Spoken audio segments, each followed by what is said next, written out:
कि अगर पाकिस्तान की तारीख देखें, political history I mean with reference to the foreign policies, तो उसमें आप देखा कि अमेरिका के साथ हमारे जो तल्लुकात हैं, बड़ा ऊंच नीच का शिकार रहे हैं। स्टार्ट में हम कोल्ड वार के दौरान अमेरिका के अलाई थे,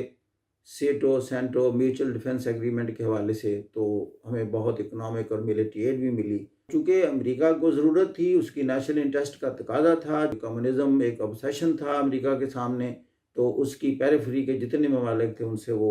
अलायंस की शक्ल में कम्युनिज़्म की एक्सपेंशन का रास्ता रोकने का ख़्वाह था, और पाकिस्तान इसलिए उसकी तरजीह में शामिल हुआ। फिर आप देखते हैं कि जब कोल्ड वार ख़त्म होती है 1990 में, फिर हम अमेरिका से दूर हो जाते हैं, लेकिन उससे पहले कुछ ज़्यादा करीब हुए जब सोवियत फोर्सेस एंटर होती हैं अफ़गानिस्तान में फ्रॉम 79 टू 89,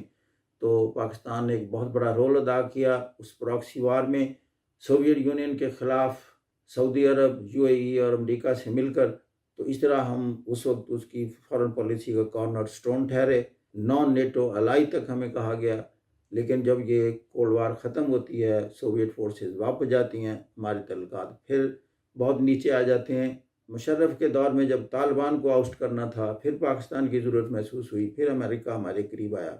लेकिन इससे पहले 1998 में जब हमने डेटोनेट किया न्यूक्लियर डिवाइस, तो नापसंद किया अमेरिका ने, फिर उन्होंने सैंक्शंस इम्पोज कर दी। ये एपिसोड इस तरह चले। जब अमेरिका ने अफ़गानिस्तान से फ़ैसला किया एक्सट्रीकेट होने का, वहाँ से निकलने का, तो फिर महसूस हुआ कि पाकिस्तान का भी कोई रोल हो सकता है कि वो तालिबान को अपने जो भी इन्फ्लुएंस है उसका इस्तेमाल करके नेगोशिएशन टेबल पर लाए, और एक डिप्लोमेटिक और पॉलिटिकल मींस के ज़रिए और एक रिस्पेक्टेबल तरीके से हम वहाँ से एक्सट्रीकेट हों। तो उसमें फिर आपने देखा कि पाकिस्तान के प्राइम मिनिस्टर को अमेरिका में इनवाइट किया गया, चीफ ऑफ आर्मी स्टाफ को भी इनवाइट किया गया, और इन्हें बहुत अच्छा वहाँ रिसेप्शन मिली। तो वजह ये थी कि एक महसूस किया उन्होंने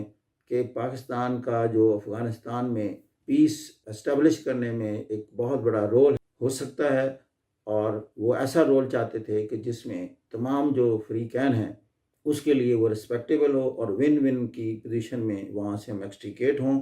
इस लिहाज से फिर आपने देखा कि ये ज़रूरियात हैं, ये आपकी नेशनल इंटरेस्ट हैं जो आपको किसी मुल्क के करीब लाती हैं। तो अगर हम ये देखें कि सिर्फ जो बाइडन साहब के आने से हमारे को तल्लुकात बहुत बेहतर हो जाएंगे, हम एक दूसरे के बहुत करीब आ जाएंगे, ऐसी बातें नहीं हैं। देखना ये है कि पाकिस्तान की अपनी वर्थ क्या है, पाकिस्तान अंदर से कितना यूनाइटेड है, इसका इकोनॉमिक हाउस इन ऑर्डर है, और कितनी यूनिटी है, लॉ एंड ऑर्डर की सिचुएशन कैसी है, पॉलिटिकली हुकूमत कितनी स्टेबल है। ये आपकी वर्थ होती है जो दुनिया में आपकी रिस्पेक्ट का इजाफा बनती है, और आपके लिए अच्छे फ्रेंड्स विन करती है, और अच्छी फॉरेन पॉलिसी का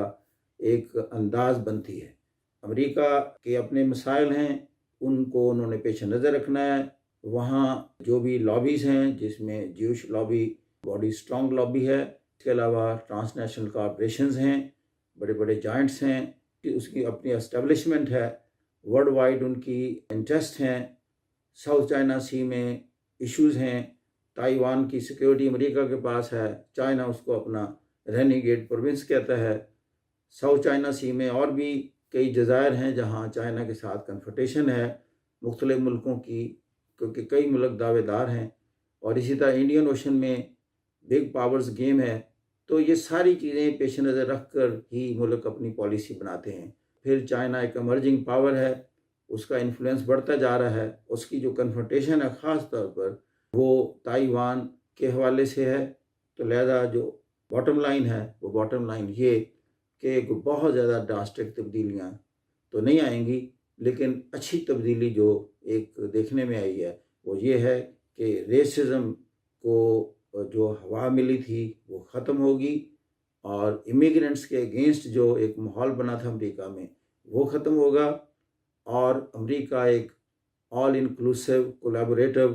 अंदाज में आगे बढ़ेगा। और पाकिस्तान जो है इस सेटअप में सबसे ज़्यादा फ़ायदा या बेहतर तौर पर कोई अपनी जो पोजीशन बना सकता है वो ये कि पहले अपने घर को सेट करे, اپنے آپ کو آرگنائز کرے، اپنے معاملات کو ٹھیک کرے، یہی اس کے لیے ایک اچھی چیز ہوگی جو کہ دنیا کو اٹریکٹ کرے گی اور دنیا کو پاکستان سے کولیبریشن اور کوآپریشن کا جو ایک ایلیمنٹ ہے اس سے یہ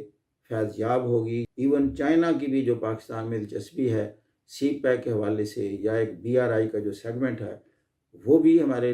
زیادہ قریب آئے گا اور زیادہ بہتر پاکستان کے ساتھ اچھی ٹرم پر ایسوسیٹ ہوگا۔ افغانستان ہمارے ساتھ اچھی طرح ایسوسیٹ ہوگا، سینٹرل ایشیا ہمارے ساتھ اسی سی پیک کے حوالے سے ایسوسیٹ ہوگا، سو مچ سو کہ رشیا بھی ایسوسیٹ ہو سکتا ہے عربین سی تک جانے کے لیے، کیونکہ یہ جو سی پیک کا روٹ ہے یہ نہ صرف چائنا کو ایکسیس دے گا عربین سی تک، یہ central Asia particularly Kazakhstan, Tajikistan, Kyrgyzstan اور رشیا اور افغانستان تو ہے ہی، اس سب کو ایک بہترین کنڈور اور روٹ میسر کر سکتا ہے، اور یہی پاکستان کی یہ روٹ بیس بنے گا جو اس کی اکنامک، سوشل اور اس کی جو پولیٹیکل ورتھ ہے اس میں اضافہ کرے گا۔ ان الفاظ کے ساتھ ہم آپ سے اجازت چاہتے ہیں۔ Thank you very much, God bless you.